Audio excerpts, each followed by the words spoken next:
จุดเริ่มต้นของข่อยคือการอ่านข่อยมักอ่านหนังสือหลายหมู่เพื่อนยังจื้อบ่ว่าสมัยตอนเฮายังน้อยเฮามักอ่านหนังสือ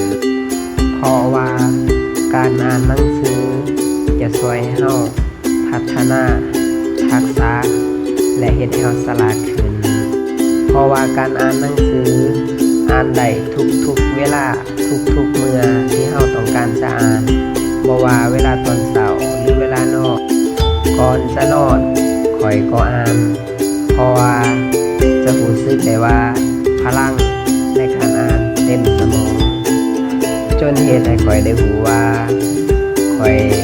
มีพลังวิเศษมีตาที่สามบนหน้าผาก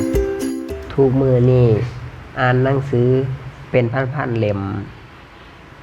เต็มไปด้วยห้องสมุดอันแสนที่หักการที่เฮาได้อ่านและแบ่งปันให้หมู่คู่ได้รู้และเข้าใจในสิ่งที่อ่านเป็นสิ่งที่วิเศษซึ่งจะนำสิ่งดีๆมาแบ่งปันหมู่เพื่อนและก็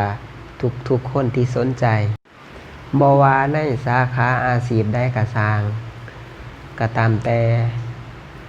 ทุกคนล้วนแต่ได้อ่านทั้งนั้นเพราะการอ่านจะรู้สึกได้ว่าสมองเฮาได้ดึงดูดซึมซับในสิ่งที่อ่านในหนังสือเข้าสู่สมองหลายที่สุดจนเฮ็ดให้เฮาสามารถขยายห้องสมุดได้ทั่วทุกสถานที่สุดท้ายนี้สิ่งที่ได้จากการอ่านคือความสุขเส้นเล็กหน่อยที่นอนบนดวงจันทร์